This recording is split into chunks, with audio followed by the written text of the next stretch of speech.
Yeah, we are in Hawaii Volcanoes National Park. We just did a really cool 3-mile out and back hike to a really big overlook looking at a 10,000-year-old caldera, and we definitely saw all kinds of different volcanic features on the hike up and some amazing plants. These are some of the first plants to colonize this area. They can start to take root and start building up the soil and really thrive.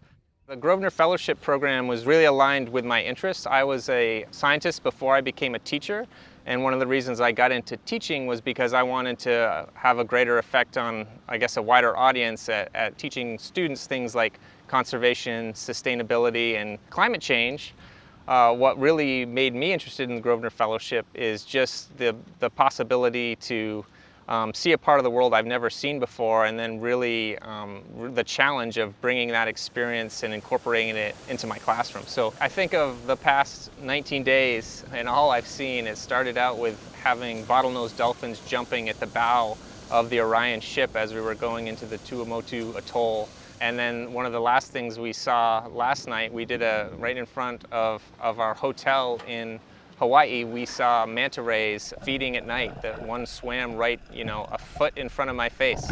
It's just an experience that you can't really describe. Through relating what I've seen and teaching about their ecology and their conservation status and how much really the oceans need our help, I think it's going to be a really powerful way for me to do that, having this experience and having seen them firsthand. And I'm going to show my students all I can of my trip and the oceans in general, and I really think it's going to be an effective means for them to kind of care about becoming a steward of the planet.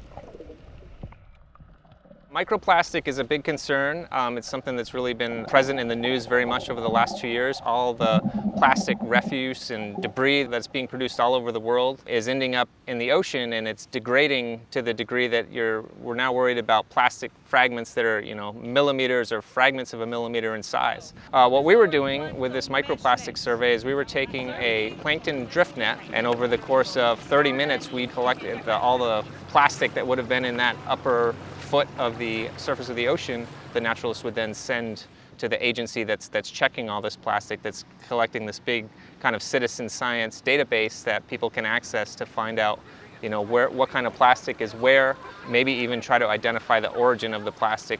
I think I'm going to design, as a result of this experience, a whole lesson that involves microplastic. My students can look at citizen science online about microplastics and see where they're being found and where they're already being detected as being a problem in different species, where they're bioaccumulating up the trophic level. The things we talk about in class are actually real problems that they're going to be charged with as the next generation to try to solve and, make the world a better place, which is really what we want to see. Out completely until the bottle is filled.